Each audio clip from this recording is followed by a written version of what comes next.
Okay, I am the community manager for Swivel, and my name is Sarah. And this is our fifth workshop in our first series of workshops that are being put on by or not put on, not a show, but run by what I call like our top level ambassadors, which we call the Mirror Mentors. And Andrea is a Mirror Mentor. And she's going to do a little introduction to what her topic is, what her expertise are, and what we're going to be doing today. All right. So my name is Andrea Taylor, and I'm here to talk to you tonight about creative uses for MirrorTalk or M2 in the role of school leadership. So my position is Alabama Technology and Motion Specialist for Jacksonville State University in Alabama.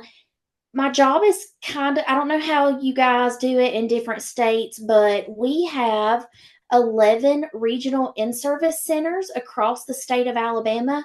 And so there are 11 of us housed at different universities. That's me up there at number 6. So I serve Region 6 in Northeast Alabama, and I'm housed at Jacksonville State.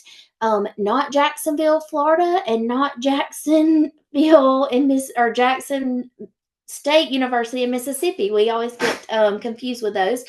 But I currently serve 15 different school districts, which equal out to be about 112 schools and 5,000 teachers. So I work at a university, but I do not work with students. I work with teachers that are currently in service for them to continue their certification hours. And so I work with teachers and administrators. And each day I'm either in the office planning professional development, hosting educators, or I am in schools working with them to integrate. Our role is really to integrate computer science, robotics, STEM, and teach all the educators in our state about AI literacy and the correct ways to be using AI. So, what I want you to get out of this tonight is if you already have a device or you're thinking about getting a device and you don't know what to do with it, I kind of want to just get you started, show you some things as an administrator, or even if you're in the classroom, ways that M2 can benefit you. So I want you to take a second and just look at this quote. It says, "It's not the doing that matters, it's the thinking about the doing." And that was said by a man named John Dewey in 1916. And I have a few questions that I just want to kind of pose to you and things that I want you to think about. I know as educators, we're told, we're underperforming, we're not doing good enough. And I'm sure that all of you have tried to think about, like, what can I do to make my school better, my classroom better, my district? And what does research say? How can I be a successful school? What do successful schools do? How do they make gains? How do these successful schools allocate their resources? What secret sauce have they figured out? And where do we start to become better? So I'm going to flip back over just so I can see the chat for a second and see everyone. What do you if you had to answer that question, if somebody put you on the spot and they're like, what can schools do to get better? What would your response be? So if you're asking like what can schools do to get better, are we filling it in on the bit.ly or Nothing yet. No, I just want you to think about it. And you don't even have to have a response. I just want okay. to just pause for a second and think about, like, if you know this school A is amazing, what have do you think they have done to get better? Or if your school is, you're like, I want to make my school so much better. I want to know what that secret ingredients is that they have that makes their school better. Um, and if we think about, like, where do we even start? I mean, that's a loaded question. It's really a trick question when I ask you, how are they going to, if I knew the answer, I would be a billionaire, right? Because every school would come to me if I just knew exactly what was going to make every one of them perfect. My answer to you and the way that I think that schools get better is they have to improve the teacher quality, because teacher quality and teacher instruction, that is the number one thing that makes students successful. You can have the fanciest classroom, the most money, every tech tool available, and you can have nothing. The difference is, what kind of teacher do you have in that classroom? And I would say that those teachers, they are the X factor, and we all want those teachers, right? So what do we do? John Hattie says that self-reflection has a high effect size of 0.75. Okay. And that says that can accelerate students' learning by almost 2 years of growth. So when you have a teacher in the room that practices self-reflection, you are looking at the potential of 2 years of growth in your students in a 1 year time. That's huge. I mean, that is one of the highest factors in growth that you can get. And if you think about the best teachers that you have in your school, what they do after they have their first class of the day or they teach their first lesson, automatically in their brain, they're thinking, what could I have done different? How could I have been better? What could I have changed? Okay. Like they're constantly thinking about that throughout the day. When the next class comes in or they're working with that next group, they're making those switches and they're adapting. What's so neat about M2 and having an M2 in your room is, you as an administrator, I know every one of you, if you're an administrator, you get into every classroom every day, all day. Let's just be a little bit more realistic. You get into every classroom every week. Like you're probably all on mute and you're laughing because we all know that's a joke. Not because you don't want to, but because there's literally no time in your day. You may make it to 2 classes and then your phone's going off that you've got to come back to the office and deal with discipline. Or you have a whole hallway of brand new baby teachers, and you know that you need to get in there with them, but you're going to deal with a sick kid, or this that was posted on social media, or all of the discipline forms that are filling up. You have all of these responsibilities that, as much as you want to be in the classroom at all times, you can't. And there's only one, or maybe possibly 2 or 3 of you in a school and administrative role, and you can't make it into every room. And that is one of the things that makes M2 so unique. It's not like these other AI tools that are out there that's helping your teachers create a little worksheet or a puzzle or a cute picture. It is a co-teacher for them. They wear this remote. Okay, so they wear the remote. They have their M2 device in their room set up.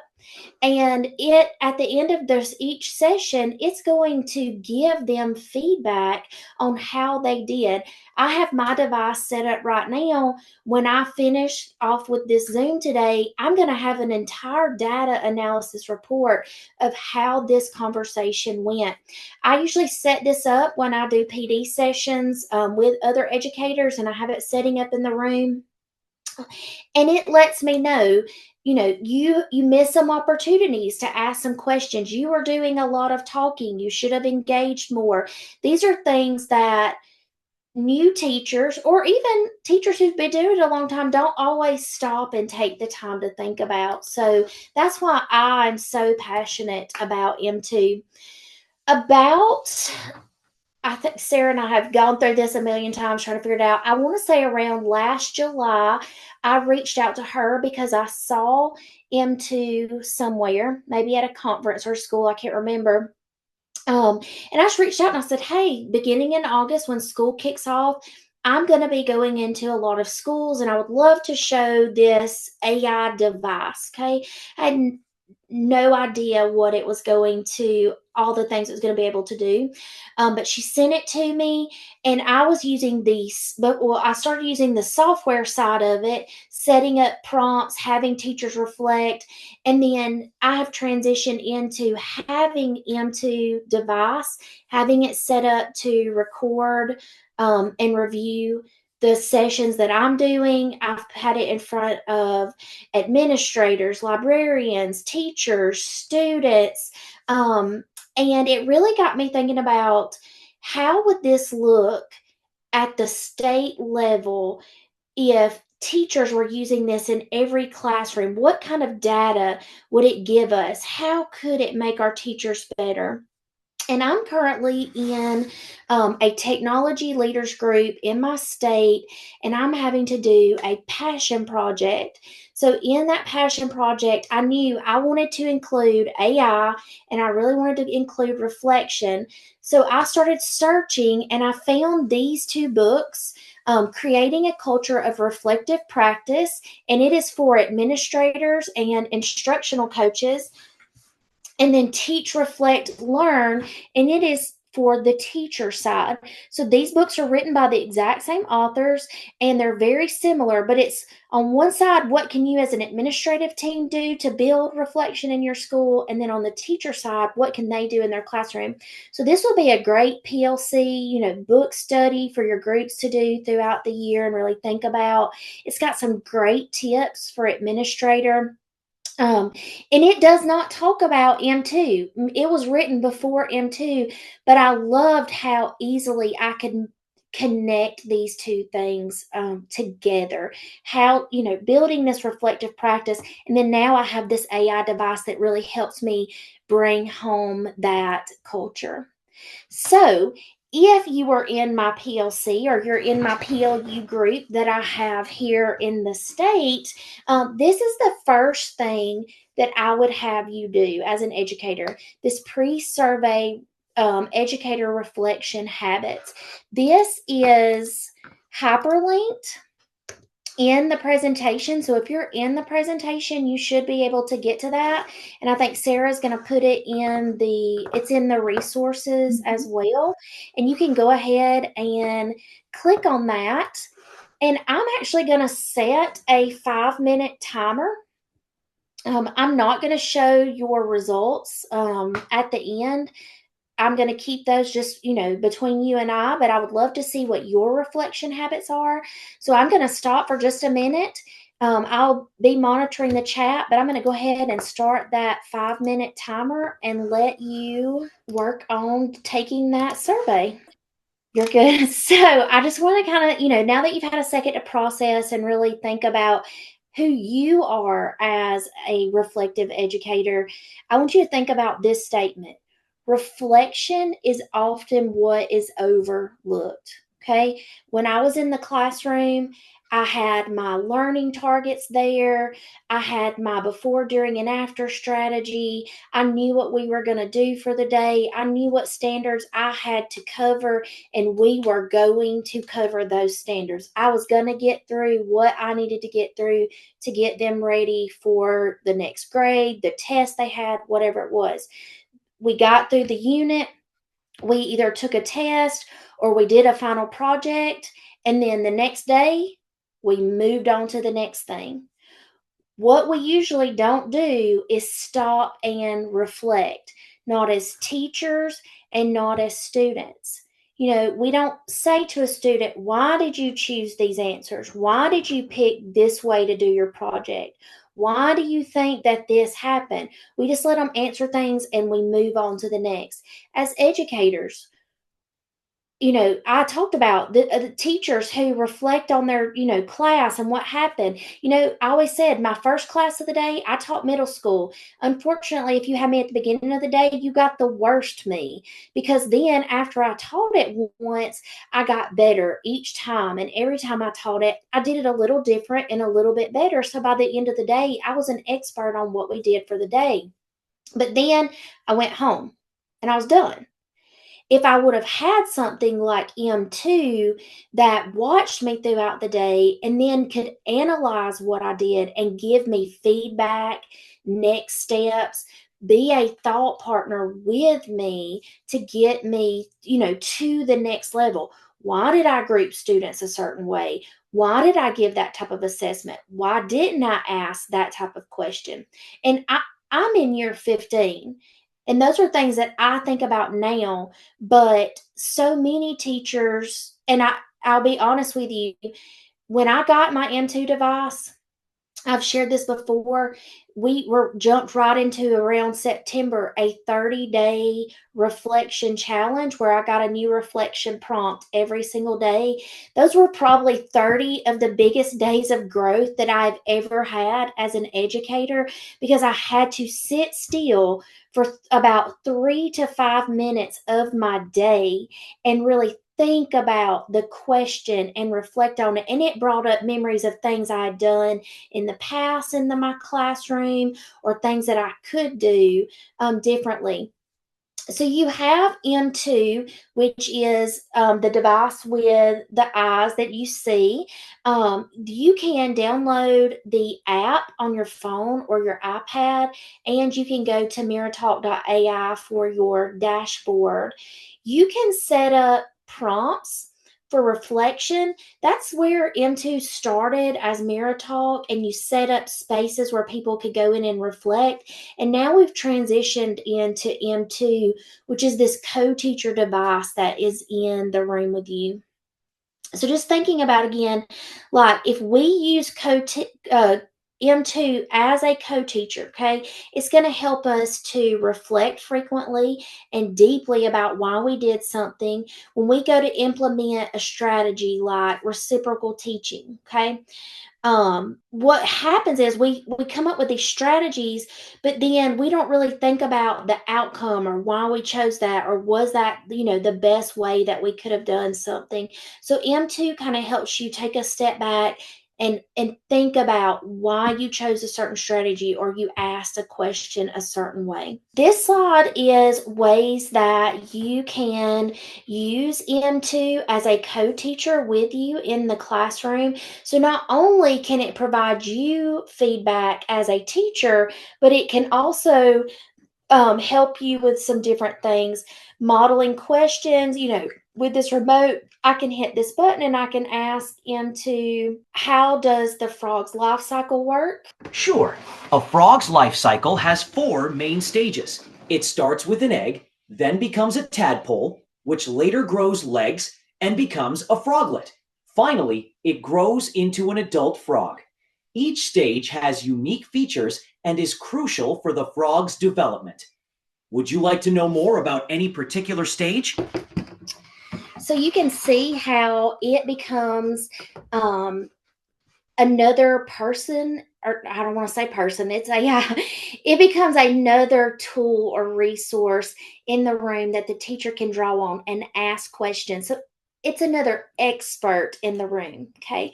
So you can ask it questions while you're teaching, or if a kid asks you something, you're like, oh, I don't really know the answer to that. Then you can push that button. You can ask it to explain. Maybe you've said something, you can push it and say, hey, can you explain this to the group in a different way? It can be set up as a station. So maybe I've taught a whole group concept. I need to pull a small group that I work with. Then I can set up M2 as a station that students go to and ask it expert questions as well. I have to share this. It's kind of off topic, but it just blew my mind. So I recently went and visited a classroom here in Alabama. A teacher had just gotten a device, and he teaches 5th grade. So I go in and the mirror is set up, and he is teaching about the water cycle in the front of his classroom. Now he has set up M2 to record and analyze his teaching. So when he walked away from working with the students, he came to me and he said, I set up the prompt in M2 to have it give me feedback like the ATOT the way that my principal would review me in a walkthrough. And so he had that going on to where M2 was analyzing his teaching, but he also had his remote on and students would ask him questions and he'd say, well, let's ask M2. So then that's happening. Then he and I walk off to the side to have a conversation, and students are lining up. He had set up a project, and students had to tell M2 the different parts that they had completed in their group project, and M2 would let them know if they could move on or not, if they had met all the elements. And then a girl walks up and she pushes the button and she says, M2, can I go to the restroom? Okay, so he had set up a prompt to where it was a restroom monitor. So the student would walk up, and if nobody's name was in there, then it would say, yes, you can go to the restroom. What is your name? They would tell it their name, and they would go to the restroom. When they come back, they push the button and let M2 know they were back from the restroom. If they were still gone and another student walked up, they push the button, M2, can I go to the restroom? They would say, no, so-and-so is in the restroom. So this teacher secretly has a restroom monitor and will have that video in his teacher dashboard for that day, and will know who's gone to the restroom. But the students are not having to come up and ask him every 5 seconds if he can go to the restroom. They just ask him to. So it is beyond the capabilities of just, oh, this is a device that records me in the room. And I know, I think Eric talked about using his phone to record. This could be in every classroom, recording, not in a I got you way, but in a let me help you get better way. Let me help answer questions for you that helps make you a better teacher and has you think about what you did. Not because I'm filming this and I'm sending it to your admin to see what a bad teacher you are, but because I want to make you better. So it's building that culture of safety, and I may not be where I'm supposed to be, but I can totally get better by using this. So it's for teachers. It's for students. It's also for administrators. There's so much that you can do with it. I don't know if any of you on here are national board certified, but if you know what the 5 core propositions of national board is, and if you want your teachers to grow in that area and even think about doing this, what national board people have to do that are going through that, one of the main concepts of that is filming your teaching and then reviewing that film to get better. Well, you have M2 in the room who's doing that for you every day and giving you a data dashboard of so many things to work on and analyzing, that then you could then take that information and make that part of that MBCT process. But what I wanted you to see is, if you think about, like, in my state, the highest achievement of a teacher is to be a national board teacher. And if what we expect out of national board teachers is to be reflective educators, why would M2 be wrong? Like, it just totally, to me, drives home that importance of we've got to reflect, we've got to become reflective. Obviously, you've been on here with me for about 40 minutes, and you can tell that I'm from Alabama and I have this long drawn out Southern drawl, I'm sure. I hate to listen to myself speak, and Sarah's had me do some recordings, and I was in the Zoom waiting room one day and it played, and I was like, oh, I'm so embarrassed to hear myself talk. But we have to get past that, okay? I'm not posting all of my M2 videos out there on the World Wide Web for everybody to see and critique. These are for me to review and get better and listen to, okay? So one of the things that I want you to do is, there you can scan this QR code with your phone if you have the presentation open, or you can see it on your screen, or you can click on the hyperlink. It's also in the resources. So this is a Padlet, and it is a sandbox. So this is kind of like the old Jamboard. We can all type on this at one time, and it is a live document. I want you to answer one of these two questions. You just click over here where it's got the text bar and you can drag and start typing. I want you to answer either how does a culture of reflective practice come to exist, or what are the conditions that enable a culture of reflective practice to flourish? I could not say that fast a bunch of times. Pick one of those and respond to it. Okay, so, and you can keep typing if you haven't answered yet. That's totally fine. I said that I feel like it is mirrored and valued by the admin. So if you as an administrator are taking the time to show that you reflect, that it's part of your practices and that you value it and how it will make you better, if you're sending that message to your team, that is the first step. And it's got to be something that is brought up weekly. Like you can't just say, hey, this year we're going to reflect when you go back to school and you have those back to school meetings. You can't just tell teachers, we're going to reflect this year and then move on and never talk about it again. It's got to be a core principle value that your school is committed to. And you're going to say, this is, again, not to catch you. I'm not out to get you. Yeah, perfect.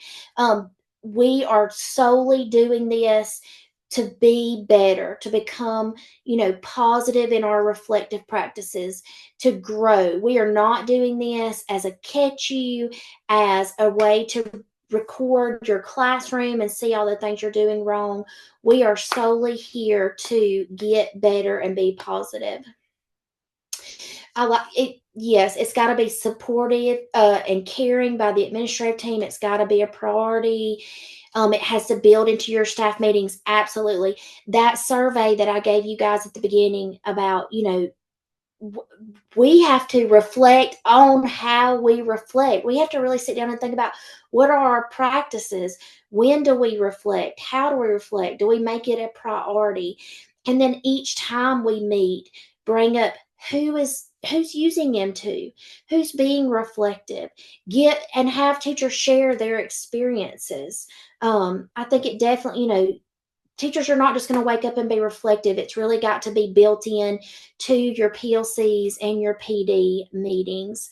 And I love this one. It has to exist by sharing a vision. Like I'm just going to get that blown up and hung up somewhere. Yes, there has to be a vision for it and there has to be a plan for implementation. And we're going to talk about that also. And I'm good. This comment is so good. I'm just going to move mine out of the way so we can see all of it because I love it. It has to be shared and it has to be bought buy-in. Whoever wrote that, you got the message for tonight. That is perfect. So that is in Padlet, and that is a little sandbox tool, and I love that because we can kind of reflect together. And then on the second one, what are the conditions that enable a culture of reflective practice to flourish? I said you got to have safety. You got to be comfortable and you got to trust your administrators. So administrators, you got to set that at the beginning, like that it's okay for your teachers to be vulnerable and that they can trust that no matter what you see on here, you're not going to take that and punish them, but you're going to help them to get better. And the next person said, yes, trust, supportive leadership, growth mindset, and intentional protected time set aside. And I love these. These are great comments. And that's exactly what I want to see. And those books that I shared with you a few minutes ago, that's what I'm going to go back to that real quick so you can see it. These two books really talk about that on an admin side. How do you set up a culture of vulnerability and safety and trust within your building to get teachers to start reflecting? That is so important. So, again, it gives your school support. And I love what somebody said, you've got to be intentional. So you have got to have a written plan for implementing M2 in your school. Your staff needs to understand that there's an expectation to use M2 to help them meet their professional goals. you have to say to every teacher, we are all going to reflect. The admin team's going to reflect. The teachers are going to reflect. The students are going to reflect. We are all going to make this part of our expectation in the school. You've got to articulate your vision of how you're going to implement this. Are we going to reflect every Monday? Are we going to reflect every day? Are teachers having students reflect? What is your vision? If you have coaches in your building, they can be a key person to help review that data, help teachers understand their data. Before I was this role as an ATM, I was an instructional coach for 5th through 12th grade, every subject area.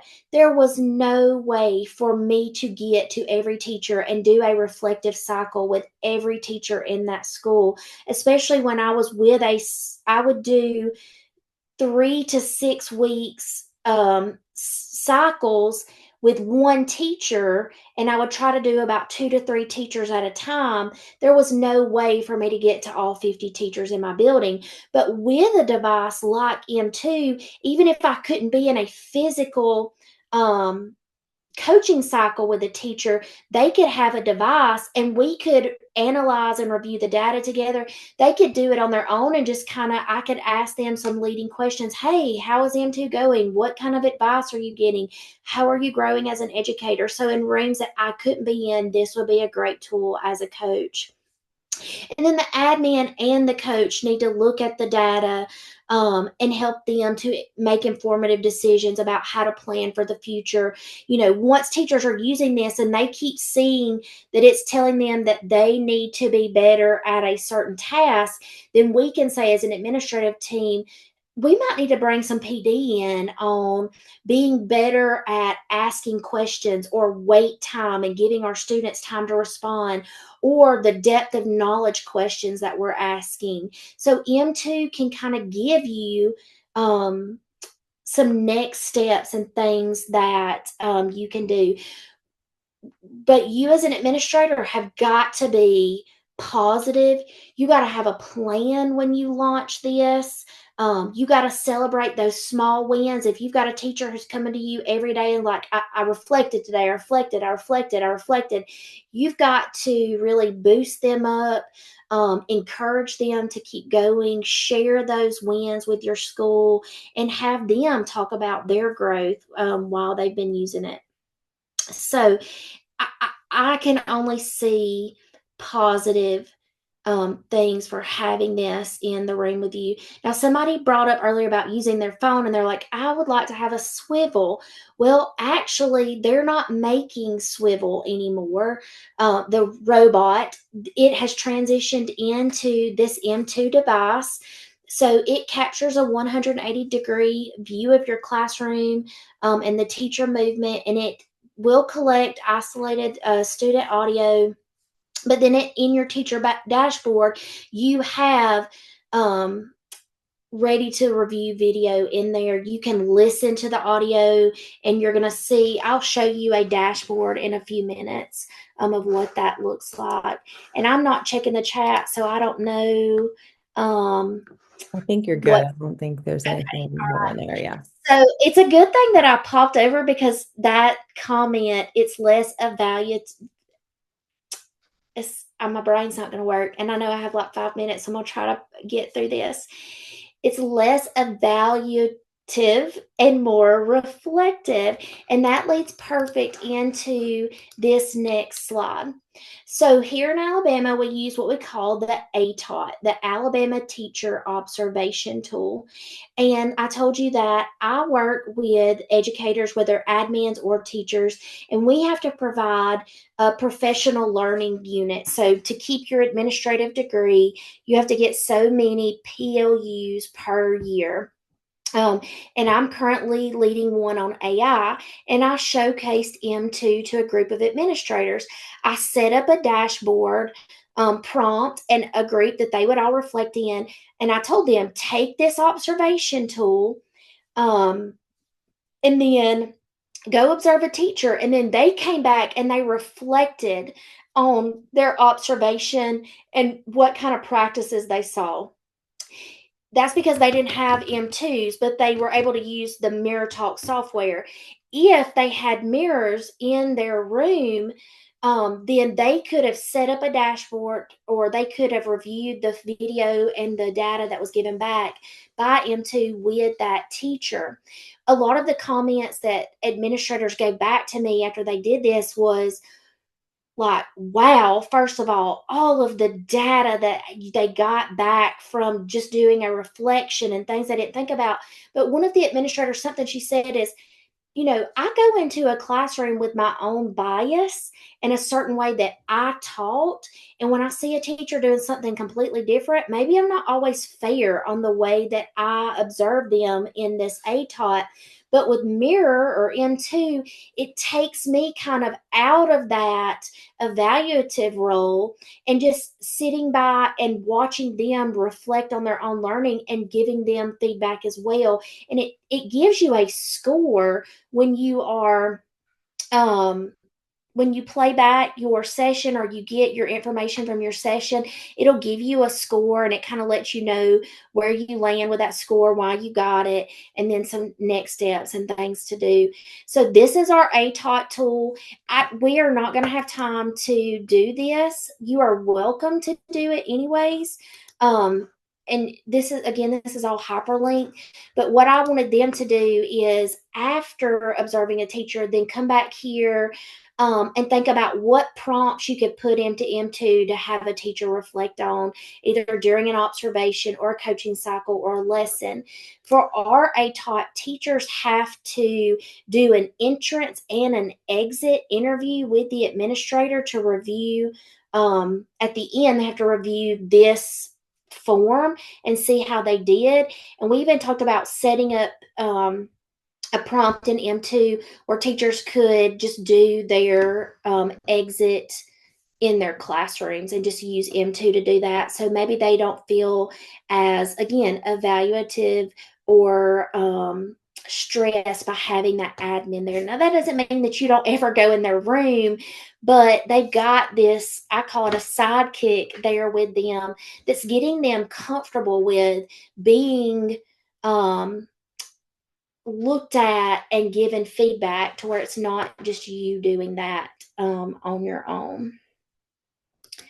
So we're very close. We may just go a few minutes over. This is kind of where I end.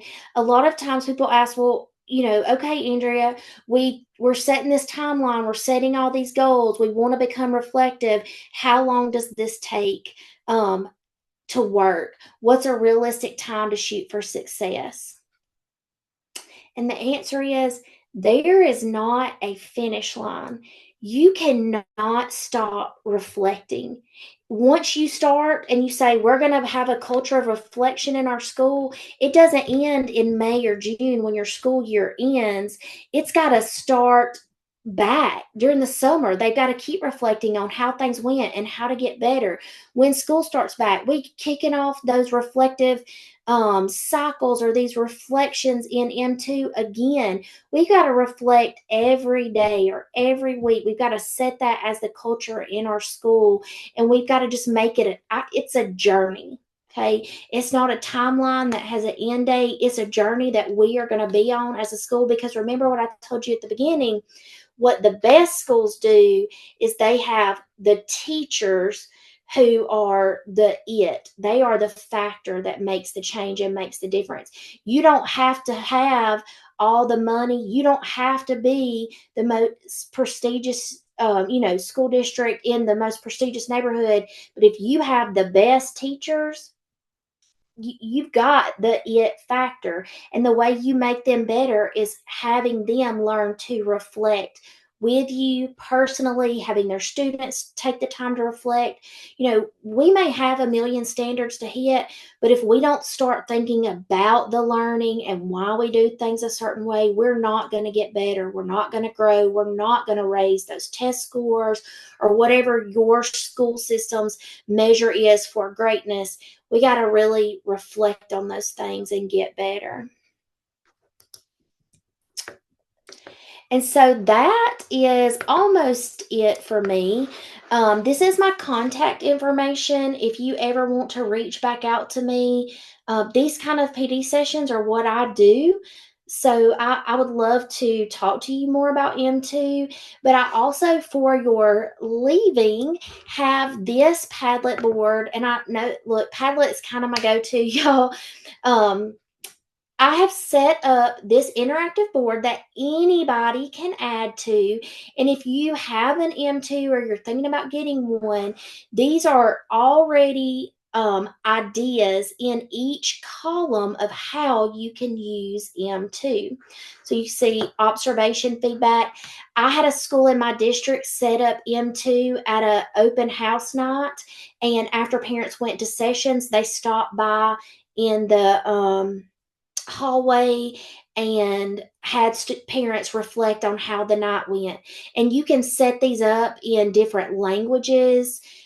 Schools set these up as like counselor safe spaces where kids can go and talk to the mirror, reflect on their behavior, have a body melting brain break. If you haven't done the body melting, it's so much fun.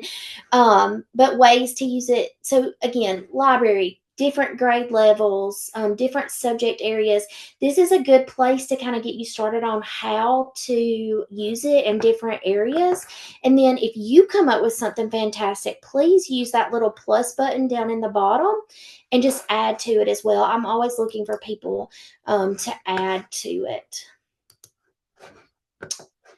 So that is it for me, and we're only 2 minutes over.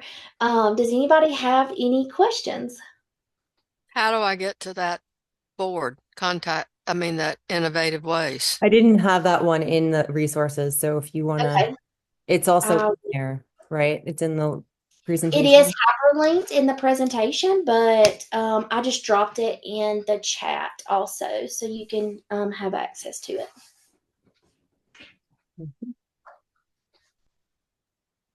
And share it with anybody. I don't care. I want as many people to Yeah. see it and add to it. We've been collecting those for a few months now.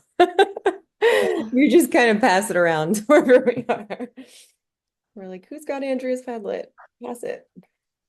I have a quick question for you about if a school just has one M2 and it's going to be shared maybe with a department or one grade level staff, how would you recommend sharing it or scheduling it? Because I personally, when I used the demo, I just thought I want one of these for me to keep in my room and I don't want to share it with anybody. And I know that if we, end up with this one, we're going to have to work out a way. And kind of leading into that last question that you addressed, like how long does this take? For me, that 30-day reflection challenge with MirrorTalk was powerful to have it for a month at a time. So let's say you had say 5 teachers who are going to share one M2 unit. How would you set up a schedule? Well, if it's 5 teachers and we got 5 days in the week, you get it every Monday, you get it every Tuesday. I mean, that's the first way that I could kind of think of. I'm currently going to be working with a school in the fall, and they're getting 1 device per grade level. And so kind of that's what they're going to do, or, who's going to use it this week or who really needs it, and just passing it around in that grade level. That school's plan is 1 per grade level, 1 in the office, 1 in the lunchroom, and 1 in the library. And so they have it set up in shared spaces also, to where any student or teacher could walk by and reflect. And I think like the principal and the counselor will be like the main person on those. I mean, I don't know how your school districts work or money. I know here in my state, our library media specialists get a lot of library tech enhancement type money. Usually, if you talk to the librarians, they have more money, so they may be someone that could purchase a device. We have Title I schools, so we get a lot of title money. Schools could use it. There's different grants out there, different ways you could go about. and maybe you're the experts. You say it's going to start with me, and then let me come show you how to use it, and then you can, pass it around. But I know, like, no, I don't want to give him two up. I want him to be in my room every day. I mean, maybe you work it out. If I was a school leader, I may even have some type of reward system tied to it. If teachers are using the MirrorTalk AI software and I see that they're practicing reflection, then maybe, after so many reflections, they get to actually have the M2 device in their classroom.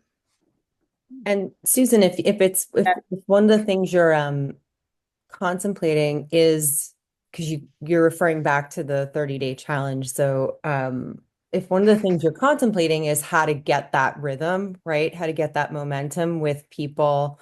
I think the way Andrea is thinking about it in terms of sharing device, but also recognizing that each teacher can have and will have their own individual MirrorTalk account.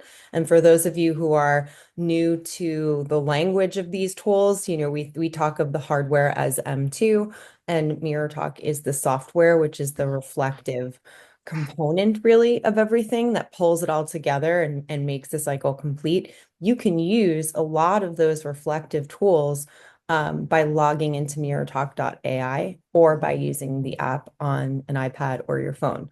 So there is a way to set it up where even if it was that simple, like first reaction of having everyone share the days of, Monday, Tuesday, Wednesday, Thursday, you're passing the device to use it for feedback and all of the things that the device is used for. And we didn't even get into like group work and stations and all the things you can do with students, right? But then in between those times, it's what am I doing with that feedback and with that reflective work on the other days? And so I think you have to establish some sort of a pattern that works for your school where you're utilizing both M2 and MirrorTalk as a combined solution. That makes sense. Are there any other questions for Andrea? Sarah, are we giving away a device tonight? Or are we? Well, I'm going to give away a couple of other things first. I had an idea of you telling M2 everybody's names and asking it to pick someone's name, if people were comfortable with that. Otherwise, I'll do it independently of M2. But I did just want to also share with you two more things in the resources section before everyone departs. I just put something in there that's called End of Year Reflection. That is another Canva that some of you might have gotten it last week. I kind of put this together for Teacher Appreciation Week and sent it out as a free resource that's kind of like 5 ways to end the year with different ways to use MirrorTalk for reflection. You don't necessarily need to have a device, but a couple of them utilize the device itself, but then there are others that really just take you through using MirrorTalk to kind of breeze through some nice end of the year activities. So there's that. You may have gotten that if you're somewhere in our mailing lists. You may have gotten it last week, but if not, there it is.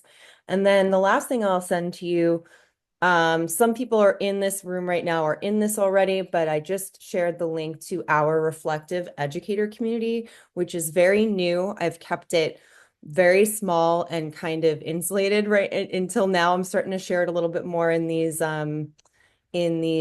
workshops and so on, but really it's been invite only since I launched it at the end of February, because I just want to get some people in there who are really thinking or calling themselves reflective educators already, identifying with that idea, or thinking about the meaningful applications of these tools in the way that we've been discussing here tonight, and are really looking for resources, which is what we have: resources, conversation, and connections with other teachers that are using this stuff and doing things in this way.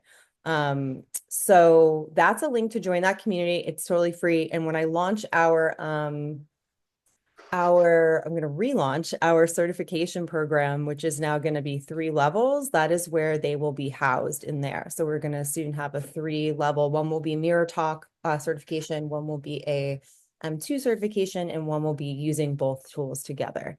And there will be 3 levels in there. Additionally, there's like applications to be an ambassador and all sorts of things. So you can pretty much find everything in there. And I just launched our first contest today as well, this afternoon. So that is an open invitation for you guys to join at any time if you're not a part of it. And I think that's it.